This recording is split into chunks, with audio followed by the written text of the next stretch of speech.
Hi, എല്ലാവർക്കും നമസ്കാരം. മഴത്തുള്ളികളിലേക്ക് ഒരിക്കൽ കൂടി വീണ്ടും സ്വാഗതം. കുറേ നാളായി വീഡിയോ ചെയ്തിട്ട്, അതുകൊണ്ട് ഇനി സബ്സ്ക്രൈബ് ചെയ്യാത്ത ആൾക്കാരൊക്കെ ഒന്നുകൂടി സബ്സ്ക്രൈബ് ചെയ്യുക, വീഡിയോ ഷെയർ ചെയ്യുക, ലൈക്ക് ചെയ്യുക. ഇനി ഒന്ന് തുടർച്ചയായിട്ട് വീഡിയോ ഇടണമെന്നൊരാഗ്രഹമുണ്ട്, നടക്കുമെന്ന് വിചാരിക്കുന്നു. എന്തായാലും ഇന്ന് ഞാൻ എടുക്കുന്ന വിഷയം Nayanthara beyond the fairy tale എന്ന് പറഞ്ഞിട്ടൊരു ഡോക്യുമെൻ്ററി നമ്മുടെ നെറ്റ്ഫ്ലിക്സിൽ ഇപ്പം ഇറങ്ങിയിട്ടുണ്ട്. നിങ്ങളൊക്കെ കണ്ടുവെന്ന് വിചാരിക്കുന്നു. കുറേ പേരെങ്കിലും കണ്ടിട്ടുണ്ടാവും. ഒരു സാധാരണ മധ്യവർഗത്തിൽപ്പെട്ട ഒരു പെൺകുട്ടി, സൈക്കോളജിക്ക് പഠിച്ചുകൊണ്ടിരുന്ന ഒരു പെൺകുട്ടി, കുറച്ച് ആങ്കറിങ്ങും മോഡലിങ്ങും ഒക്കെ ആയിട്ട് നടക്കുന്ന ഒരു സമയത്ത് ഒരു മലയാള സിനിമയിലേക്ക് എത്തിപ്പെടുകയും പിന്നീട് മലയാള സിനിമയിൽ മാത്രമല്ല തമിഴ്, കന്നഡ, തെലുങ്ക് സിനിമകളിലൊക്കെ അവർ വലിയൊരു നടിയായി വളരുകയും നമ്മൾ ഇന്ത്യയിലെ തന്നെ ഒരു മഹാനടിയായി അവരറിയപ്പെടുകയും ചെയ്യുന്ന ഒരു കാഴ്ചയാണ് ഡോക്യുമെൻ്ററി മുന്നോട്ട് വയ്ക്കുന്നത്. അപ്പം അവരുടെ ജീവിതത്തിൽ അവരനുഭവിച്ച് വന്ന പ്രതിസന്ധികളെയും അതിൽ നിന്ന് അവർ തരണം ചെയ്ത് മുന്നോട്ട് പോയ രീതികളെയും ഒക്കെ തന്നെ അവരതിൽ അനാവരണം ചെയ്യുന്നുണ്ട്. അവർ ഒന്ന് രണ്ട് കാര്യങ്ങൾ പറഞ്ഞത് എനിക്ക് വളരെ ഹാർട്ട് ടച്ചിങ് ആയ ഒന്ന് രണ്ട് കാര്യങ്ങളുണ്ട്. ഞാൻ ഒറ്റയ്ക്കിരുന്നപ്പോൾ ആരും എൻ്റെ കൂടെ ഉണ്ടായിരുന്നില്ല. ശരിയാണ്, ഒറ്റയ്ക്കിരിക്കുന്ന സമയത്ത് അല്ലെങ്കിൽ ഒറ്റയ്ക്കായി പോകുന്ന ഒരു സന്ദർഭങ്ങളിൽ നമ്മുടെ കൂടെ ആരും തന്നെ ഉണ്ടാവില്ല. എന്നാൽ നമുക്ക് എല്ലാം ഉണ്ടായി കഴിയുമ്പോൾ നമ്മുടെ കൂടെ കൂട്ടുകൂടാൻ ഒരുപാട് പേരുണ്ടാവും. നമ്മൾ ഒറ്റയ്ക്കായി പോകുമ്പോൾ ആരാണ് നമ്മുടെ കൂടെ ഉണ്ടാവുന്നത്? അവരാണ് യഥാർത്ഥത്തിൽ നമ്മുടെ സുഹൃത്ത്. പക്ഷേ അവരത് പറയുന്നുണ്ട്. ഒപ്പം തന്നെ അവരുടെ പ്രണയത്തെക്കുറിച്ച് പറയുന്നുണ്ട്. അവരുടെ പ്രണയം പറഞ്ഞത് എനിക്ക് ഞാൻ എടുത്ത ചോയ്സുകളൊന്നും തന്നെ ഒരു പക്ഷേ അവർ അന്വേഷിച്ചുകൊണ്ടേ ഇരുന്ന ആളെയാണ് ഇപ്പോൾ അവർക്ക് കിട്ടിയിരിക്കുന്നത് എന്നാണ്. ശരിയായിരിക്കാം, അവർ ഇപ്പം ഒന്നോ രണ്ടോ പ്രണയത്തിലൊക്കെ അകപ്പെട്ടു പോയി. അവരുടെ സിനിമ ഇൻഡസ്ട്രിയിൽ തന്നെ വെച്ചാൽ ഏറ്റവും കൂടുതൽ ആളുകളോട് ഇപ്പോൾ എതിർലിംഗത്തിലുള്ളവരോട് ഏറ്റവും അടുത്ത് പെരുമാറേണ്ട ഒരു മേഖല തന്നെയാണ് സിനിമ. അങ്ങനെ വരുമ്പോൾ തീർച്ചയായും അത്തരം പ്രണയബന്ധങ്ങളിൽ അകപ്പെട്ടു പോവുകയും സ്വാഭാവികം തന്നെയാണ്.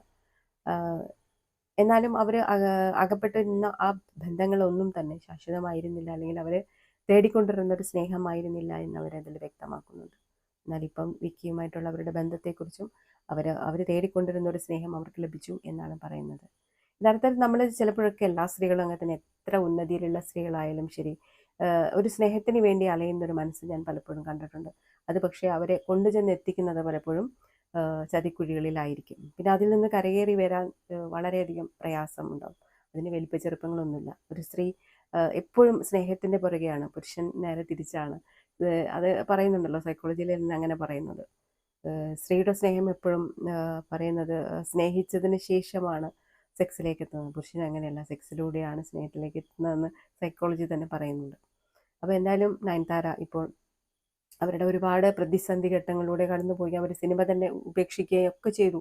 എന്തിനു വേണ്ടിയിട്ടാണ്? തനിക്ക് ലഭിച്ച ഒരു ബന്ധത്തിനെ നിലനിർത്തുന്നതിന് വേണ്ടിയിട്ട് അവരങ്ങനെയൊക്കെ ചെയ്തു. എന്നിട്ടും അവർക്ക് ആ ബന്ധം കിട്ടിയോ? ഇല്ല. അപ്പം അതെന്തോ ആയിക്കൊള്ളട്ടെ, ഞാൻ പറയുന്നത് ഇതാണ്, അവർ അതൊക്കെ തരണം ചെയ്ത് പോകാൻ അവർ ഒറ്റയ്ക്കേ ഉണ്ടായിരുന്നുള്ളൂ. ആരും അവർ മാനസികമായും അവർ ഇൻഡസ്ട്രിയിൽ നിന്നും മാറി നിന്ന സമയത്തൊന്നും തന്നെ അവർക്കൊരു സപ്പോർട്ട് കിട്ടിയിരുന്നില്ല. ഞാൻ ഒറ്റയ്ക്കായിരുന്നു എന്നാണ് അവർ പറയുന്നത്. അതിൽ നിന്നൊക്കെ അവർക്ക് മുന്നോട്ട് പോകാനുള്ള ഊർജം അവരുടെ വ്യക്തിത്വത്തെയാണ് കാണിച്ചു തരുന്നത്. ഏത് പ്രതിസന്ധി ഘട്ടങ്ങളിലും നമുക്ക് മനസ്സുണ്ടെങ്കിൽ നമുക്ക് മുന്നോട്ട് പോകാൻ സാധിക്കുമെന്ന് നയൻതാര ശരിക്കും അവരുടെ ജീവിതത്തിലൂടെ നമുക്ക് വെളിവാക്കി തരുന്നു. എന്തായാലും നയൻസിന് 1000 അഭിവാദ്യങ്ങൾ അർപ്പിക്കുകയാണ്. ഒരു സ്ത്രീ ആയിട്ട് കൂടി ഇത്തരം പ്രതിസന്ധികളൊക്കെ തരണം ചെയ്ത് ഇൻഡസ്ട്രിയിലെ തന്നെ ഏറ്റവും അറിയപ്പെടുന്ന ഒരു നടിയായി, നെറ്റ്ഫ്ലിക്സ് പോലുള്ള ഒരു വലിയ ഇൻഡസ്ട്രിയൊക്കെ അവർക്ക് ഇങ്ങനെ ഈ രീതിയിലൊരു പ്ലാറ്റ്ഫോം കൊടുത്തു എന്ന് പറയുന്നത് തന്നെ വലിയൊരു കാര്യം തന്നെയാണ് അല്ലേ. അപ്പം അതുപോലൊരു കോർപ്പറേറ്റ് കമ്പനിയൊക്കെ ഇത്തരത്തിലുള്ള ഒരു ഡോക്യുമെൻ്ററി ഒക്കെ എടുക്കാൻ മറ്റാർക്ക് സാധിക്കും ഇങ്ങനെയൊക്കെ അല്ലേ. അപ്പോൾ നയൻസിനെ എന്തായാലും ബഹുമാനിച്ചേ മതിയാവും, അവരുടെ ക്യാരക്ടറിനെ. എന്തായാലും അതിൽ വിക്കി പറയുന്ന ഒരു കാര്യം കൂടെ എനിക്ക് ഇഷ്ടപ്പെടും. നയൻസ് പെട്ടെന്ന് ദേഷ്യം പിടിക്കുന്ന ആളാണ്. പക്ഷേ ഞാനങ്ങനെ ദേഷ്യം പിടിക്കുന്ന ആളല്ല. അപ്പോൾ അതുകൊണ്ട് അവൾക്ക് എന്താണ് വേണ്ടതെന്ന് അറിഞ്ഞ് ചെയ്യാൻ എനിക്ക് സാധിക്കുന്നുണ്ട്. വിക്കി ഒരു പക്ഷേ അതിൽ കോംപ്രമൈസ് ചെയ്യുന്നുണ്ടോ എന്ന് എനിക്കറിയില്ല. ഒരു പക്ഷേ വിക്കി അങ്ങനത്തെ ക്യാരക്ടർ ആയതുകൊണ്ടായിരിക്കും, ആ ക്യാരക്ടർ ആയിരിക്കാം നയൻസ് തേടിക്കൊണ്ടിരുന്നത്. എന്തായാലും എല്ലാ സൗഭാഗ്യങ്ങളും ഉണ്ടാവട്ടെ എന്ന് ആത്മാർത്ഥമായി ആശംസിക്കുന്നു. എല്ലാ സ്ത്രീകൾക്കും ഒരു ഊർജ്ജം തന്നെയാണ് നയൻസിൻ്റെ ഈ ജീവിതം. Thank you.